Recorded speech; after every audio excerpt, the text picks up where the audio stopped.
Vous connaissez sûrement la page Deliver dans DaVinci Resolve dans laquelle on peut faire l'exportation, mais est-ce que vous en connaissez les moindres méandres? Aujourd'hui, je vous donne non pas un, non pas deux, non pas trois, mais bien 9 pro tips, des trucs de professionnels pour cette page Deliver. La plupart des vidéos vous donnent 10 trucs, moi je fais mieux, je vous en donne 9. Ce qui techniquement est moins, mais c'est mieux.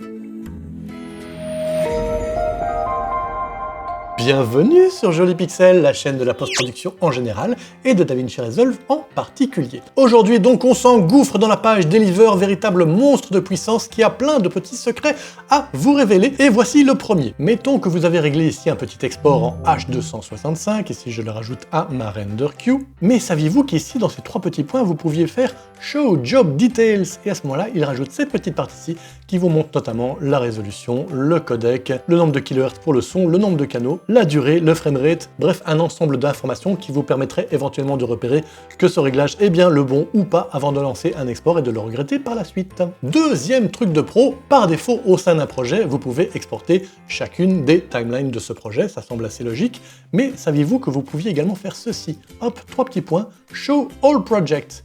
Et ici, non seulement il prend le job qui est au sein de ce projet-ci, mais je vois ici que j'ai un autre job au sein d'un autre projet, le projet Joli Pixel, et que je vois que l'épisode 29, visiblement, j'en ai fait un job que visiblement j'ai essayé d'exporter qui a raté à ce moment-là, eh bien je peux au sein de cet autre projet faire l'export d'un projet différent. Ça permet donc, si vous devez faire le rendu de plein de projets, d'éviter de devoir vous rendre dans un projet, faire l'export, attendre, changer de projet, faire l'export, attendre. Vous pouvez exporter des montages issus de l'ensemble de vos projets depuis un seul projet et tout faire d'un coup. Petit truc numéro 3, créer un preset. Mettons que régulièrement vous faites des montages en H265 et puis qu'après vous allez dans la partie custom pour un petit peu aller customiser ce réglage. Vous allez ici principalement changer ici le bitrate, par exemple vous voulez le mettre à 50 000 kbps. Pour éviter d'avoir à chaque fois à refaire ce réglage, vous pouvez créer un preset ici dans les trois petits points.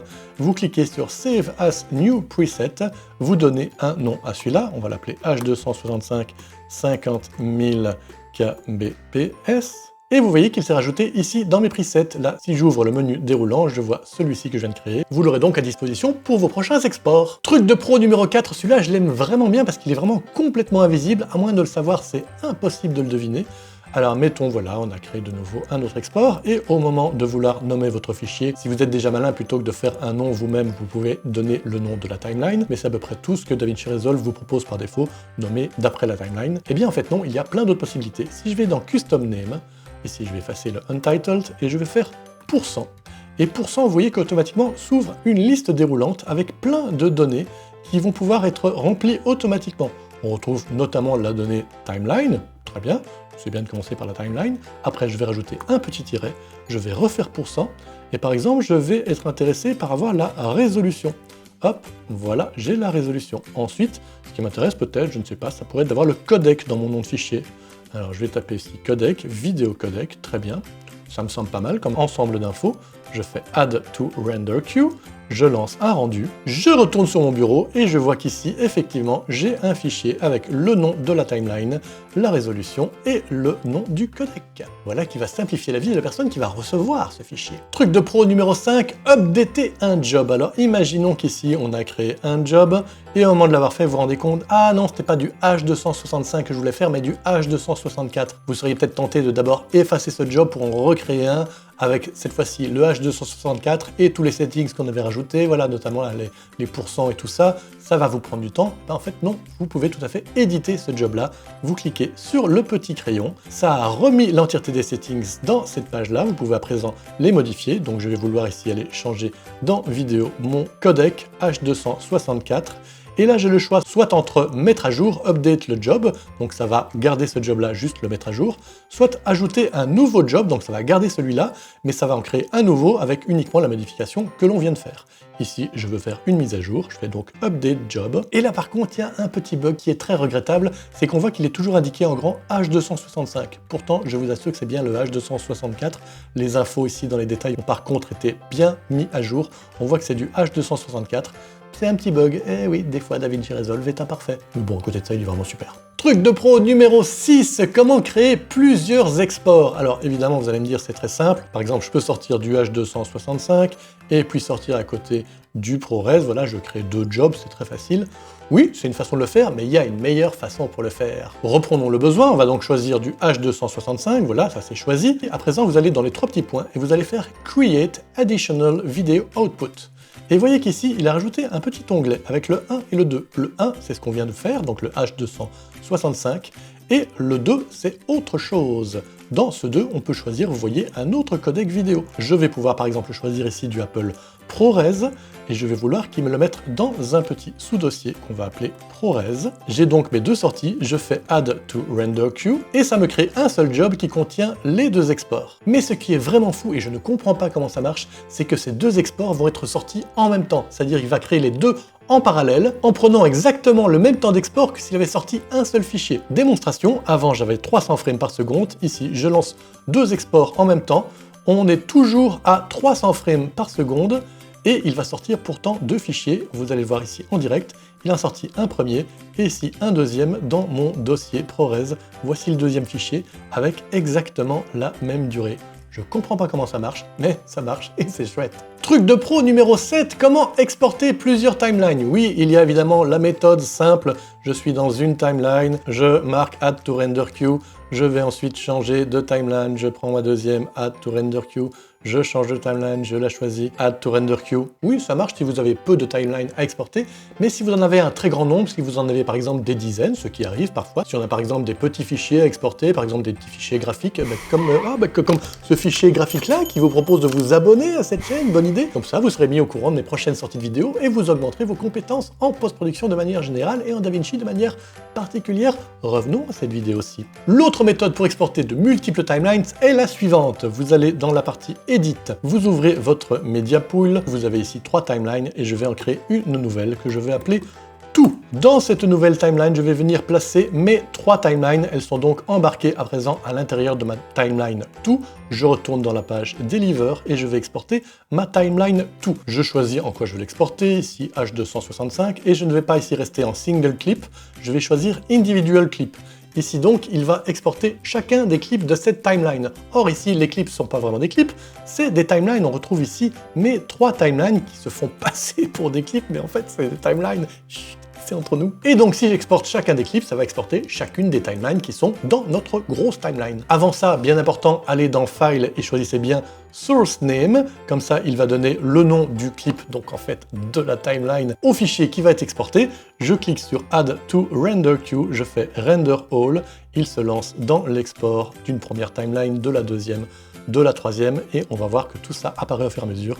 La première, la deuxième avec les bons noms de timeline, la troisième arrive, et voilà, c'est fait. Truc de pro numéro 8, ajouter de la surimposition avant l'export. Pour cela, on se sert du Data Burn In. Alors, Data Burn In, c'est cette petite fenêtre qu'on peut d'ailleurs tout à fait retrouver en changeant de page. Ici, je suis dans la page Edit, et je vais par exemple vouloir rajouter dans mon visualisateur des données, par exemple ici le Record Timecode, à savoir donc le timecode de ma timeline, qui me permet de savoir également exactement à quel timecode on est. Je peux également ici rajouter un petit texte, voilà, ici je vais indiquer première version. Donc tout cela apparaît dans la page Edit, mais on peut tout à fait choisir de le mettre dans la page Deliver aussi. Là, je vais quitter mon Data Burn In, et vous retrouvez en fait dans la partie vidéo, tout en bas dans les Advanced Settings, vous avez ici un petit menu déroulant par rapport au Data Burn In. Par défaut, il est sur Same as Project, c'est-à-dire qu'il va effectivement exporter toutes les surimpositions qu'on a choisies dans la fenêtre Data Burn In, mais vous pouvez également faire None, donc ne pas exporter ces infos. Ici, on veut les exporter.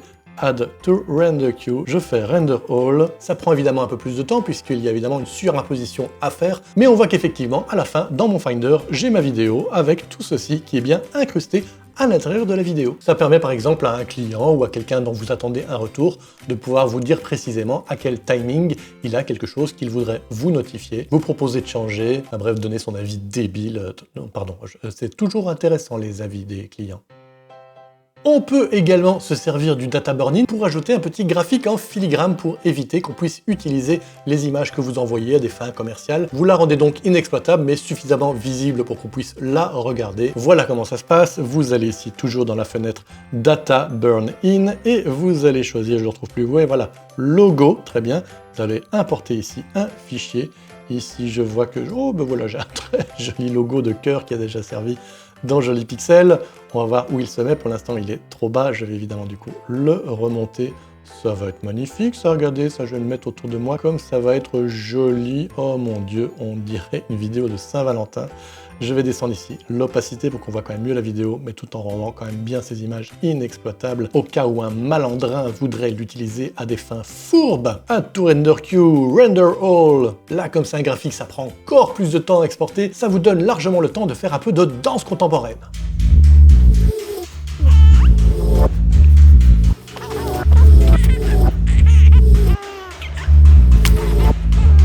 Voilà, moment de grâce, ça c'est fait. Voyons le résultat.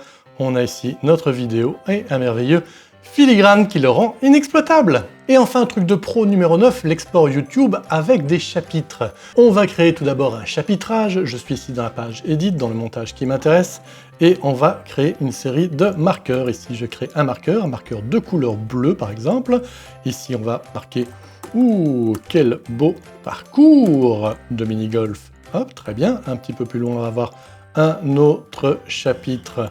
Voilà, ici, on va avoir ici, moment de tension. Et enfin, un dernier chapitre ici, que l'on va appeler « Ce terrain ressemble quand même fort à une piste cyclable ».